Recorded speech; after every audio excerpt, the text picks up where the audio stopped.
number of weeks back on Outdoor Secrets, we saw an amazing Utah elk hunt thanks to my wife, Chris.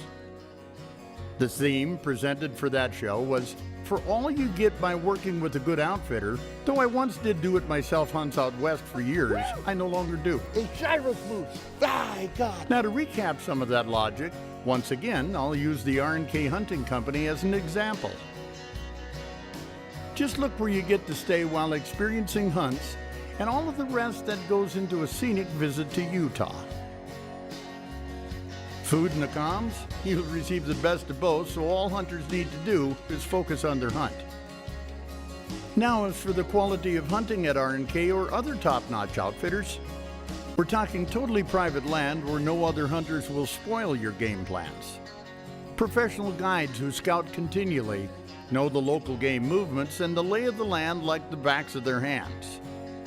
And total attention to your game after the harvest. I mean, in the end, how much does a person really save by going any other route? More importantly, which option provides the best odds for hunting success and a perfect overall experience? These are just some of the reasons why my family and I have settled on outfitters and the R&K Hunting Company almost exclusively whenever we're in the states where they operate. It's also why, following Chris's fantastic elk hunt, I showed up in Utah at their beautiful South Fork Lodge in late October for a mule deer hunt. Want to see?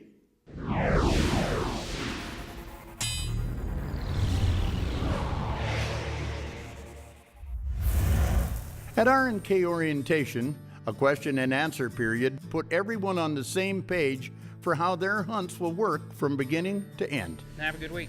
The general plan for my rifle hunt was to drive by vehicle and walk out onto high vantage points where we could just sit and glass for a nice mule deer buck.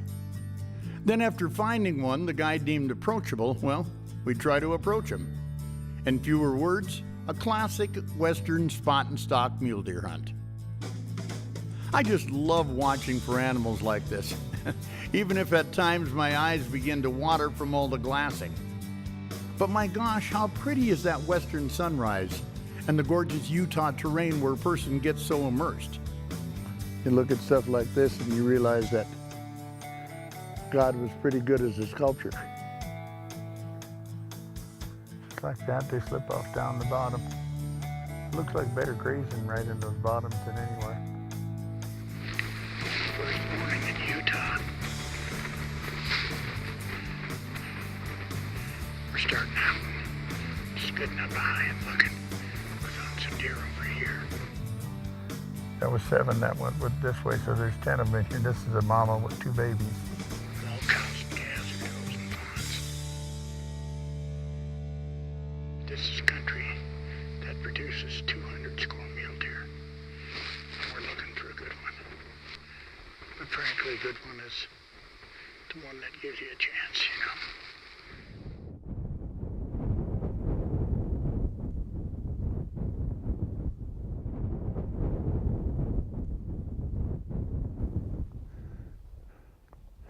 Right down at the bottom here.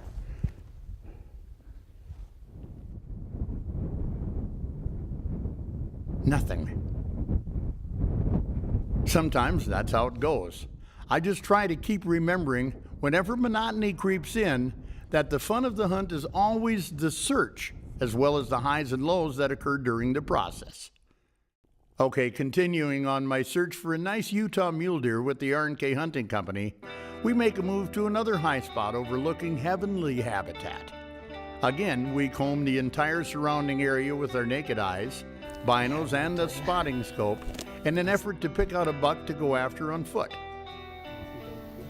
No, I still haven't found them. That's that for this spot for now. Just because pre-scouting gives the guides invaluable information about areas where big bucks are frequenting, it certainly doesn't provide any guarantee of their presence or our ability to see them at that particular time. Professional guides learn to hedge their bets and follow their gut when it comes to making a move. In a way, they sort of work to outpredict the extreme unpredictability of mule deer within their home terrain. Well, there's a few of them down in here. Mm-hmm. His buddy will look a little better though. That afternoon of my first day, we were again high, overlooking a vast area with more places for mule deer to hide than Louis L'Amour wrote Western novels. Sit, watch in every direction, and wait. Look again.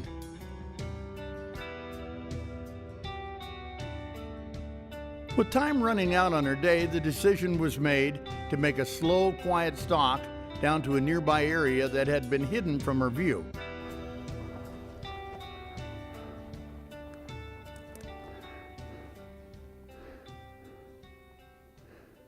Okay. Okay.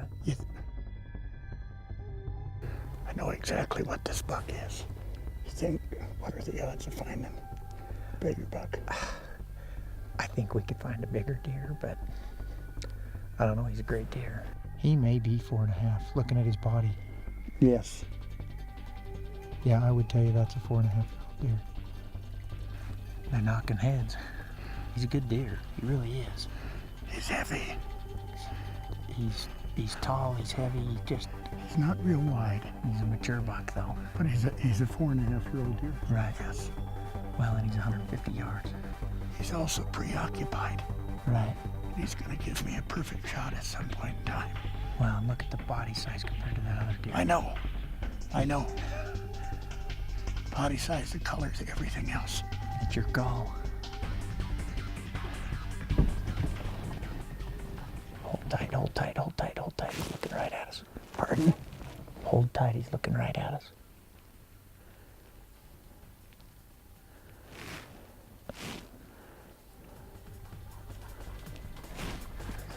That little 3 points pushing him around. Yeah, we pushed him right back into the brush there a second ago. He better hope he doesn't tee him off.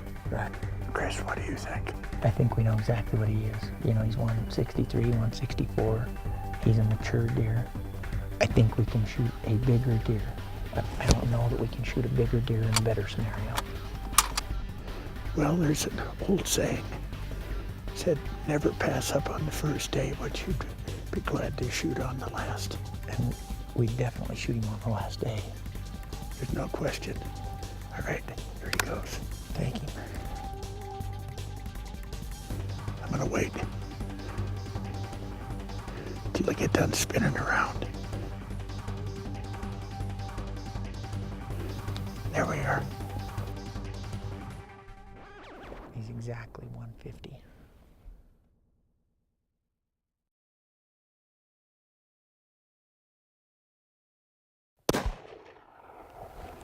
Thump. Dead deer. Nice job. Hey, Thank you. Nice job to you. that's awesome. Well, let's go check him out. Even with all the commotion going on following my shot, this nice muley sure didn't seem to have any misgivings about presenting himself. Look at this. I wonder if somehow he knew he was safe and just came out to taunt me. You know, I wouldn't put anything past mule deer bucks. He's right here. Yeah.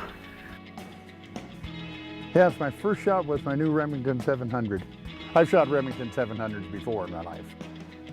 I killed lots of deer with Remington guns over the years. These are God's wild creatures of the West, and they're so cool. I'll never forget the first time I crawled up on that mountain, waited for daylight, and I seen this wheat field, and there was 14 of them in a herd, and the one looked twice the size of the other ones. And they come up to the fence like someone, boing, boom. What's that? What's that? Bing! Every one of them the same thing. It's like no effort at all. They just went like 8 feet in the air and landed on the other side. I've never seen a deer do that. Whitetail don't. You know what I mean? I was transfixed. I was mesmerized. What kind of deer are these? Well, we better get this puppy taken care of.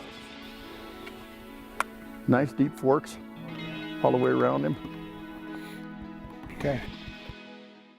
Okay, up next. Tisk tisk to those who reject the fact, not fallacy, that hunting is a necessary management tool for keeping game populations in check. Overpopulation of many species creates endless problems, and you're about to see one that have been bad little piggies. Yes, I'm talking about wild hogs, which have quite literally taken over many areas of southern states. The hog population in this part of Oklahoma is so thick right now that they're just multiplying exponentially. A sow hog will have 8 to 12 little ones, and she can have 2 litters a year, and very few predators. Well, last fall, BWP Pro staffer and my ranch manager, Wayne Inger, traveled to Oklahoma to get the Department of Natural Resources' take on these destructive pigs, which seem to produce like rabbits. Hogs are pretty much statewide in Oklahoma now, and a huge problem.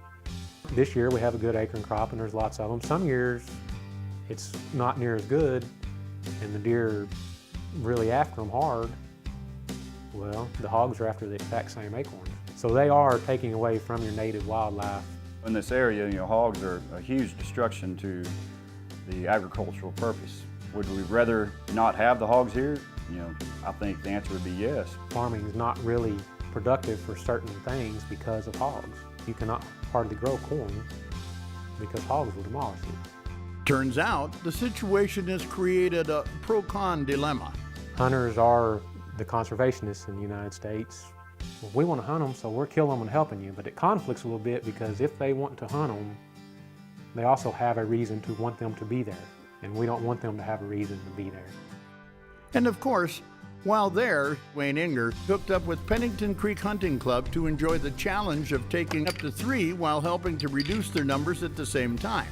They've set up a nice range here at the place, and so it's an opportunity to get out and test your weapons to make sure that you're totally on. So I'm going to take a couple shots and make sure that we're good to go and good and accurate for tomorrow.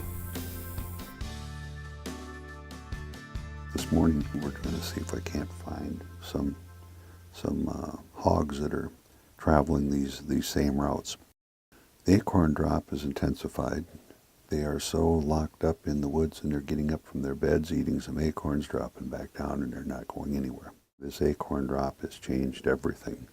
And that goes to show, that you can't control Mother Nature, and I don't care how good you are at what you do and how good you are with your weapons. When Mother Nature decides to rear up, she trumps anything you got holding for your cards. That's just the way it is. Well, tonight was supposed to be the last night in a blind or hunting here at Pennington Creek Hunting Club, but we found a honey hole of a pig spot. So we're going to extend the stay by 1 day. The research shows right now that the only 2 methods have been shown to have any drastic impact on hog numbers. One is what they call sounder trapping. You trap the whole sounder of hogs and you can't miss any. If you miss one, that one becomes trap shy. That one can make another sounder within a year and she won't let them get anywhere near a trap. The other thing is aerial gunning with helicopters. If you can send a helicopter up for 4 hours and he can kill 100, 200, 300 hogs, that's pretty effective. It has a little bit of a public perception problem, but it is very effective. And those are really the only 2 methods that have been found to slow down hogs any considerable extent. Finally had our first pig come in. It's not very big, but it's absolutely the kind that I love. Since that was the first pig we've had an actual opportunity to shoot, I'm happy with that one. Well, did exactly as you said, set up between the 2 oak groves, and hopefully that you'll see something coming across. And there was a few that did, but most of them were so skittish and they went running and back and forth and didn't slow up.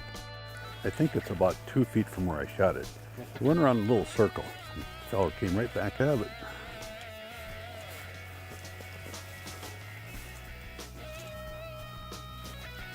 I think it was shot there, ran in a circle, and came back right here. Well, I guess we can take him out of here, can't we? I'll give you a hand.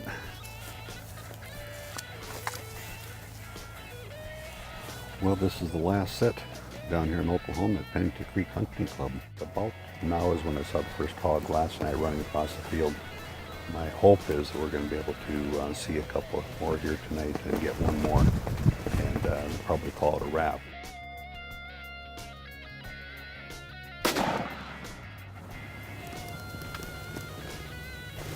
That's the end of the season anyway. Hunters are not going to control the number of hogs. They're just not going to be able to kill that 70% to actually reduce the number. The thing I would like people to remember is hogs are not native to the United States. They don't belong here. It's very hard as a management agency. How do you handle this?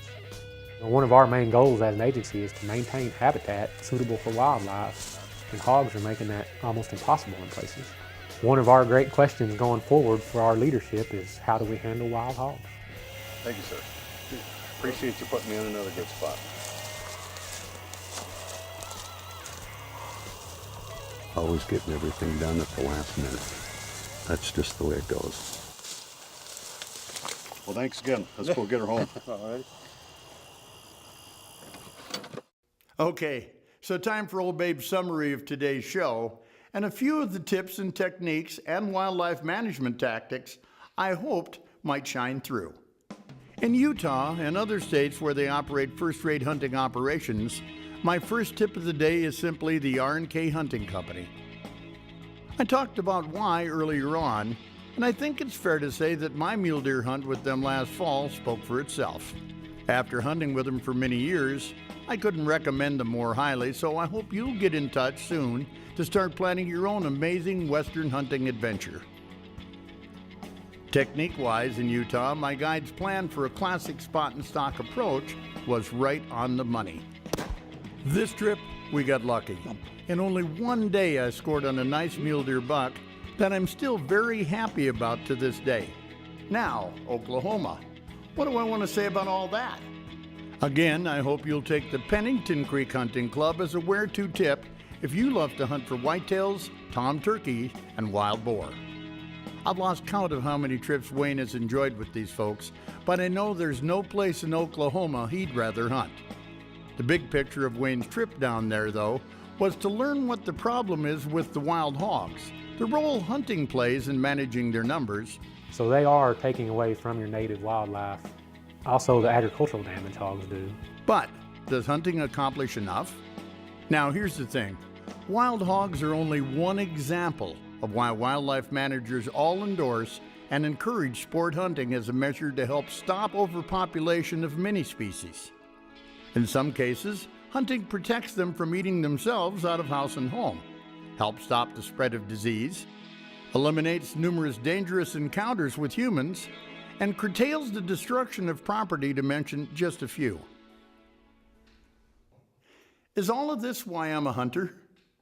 It isn't my first reason, I'll admit, but as a conservationist, it's sure nice to know that while I'm enjoying a sport I love, that I'm contributing and doing my part to further a very important overall management plan set forth by experts in the field who know most certainly a lot more about the subject than I do. I'm Babe Winkelman. Thanks so much for watching, and until next time, everybody, hey, good hunting.